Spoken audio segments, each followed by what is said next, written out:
नमस्कार शेतकरी मित्रांनो, मी शुभम शेळके, नुजविडू सिटी जिल्हा विक्री प्रतिनिधी। आज आपण आलोय गाव काळ्याखडा, तालुका राहुरी, जिल्हा अहिल्यानगर, श्री मनोज भाऊ काळे यांच्या शेतामध्ये।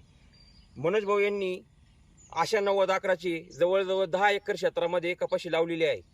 तर आज आपण कपाशी कशी असते आणि शेतकऱ्यांनी जर चांगलं जर कष्ट घेतले तर कपाशी कशी असू शकते हे बघायचं असेल तर निश्चितप्रमाणे काळ्याखडा या ठिकाणी आपण यावं।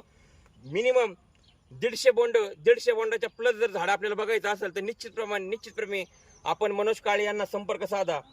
या आशा 9011 या वाहनाचं मी तुम्हाला वैशिष्ट्य सांगतो। या झाडाला पानाची संख्या खूप कमी आहे। याचा फायदा शेतकऱ्यांना असा होतोय की फवारणीसाठी जिथं आपल्याला 5 टाके लागणार आहे तिथं आपल्याला 3च टाके लागणार आहे।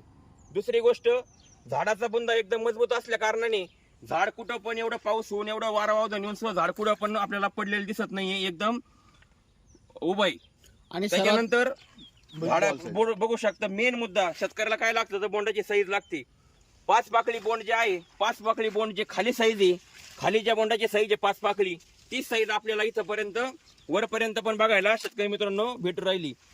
जर अशीच परिस्थिती जर राहिली तर निश्चितप्रमाणे मनोज भाऊ काळे यांचं उत्पन्न कमीत कमी 20 ते 25 क्विंटल एवढ्या पावसात पण आपल्याला 100% भेटणार आहे।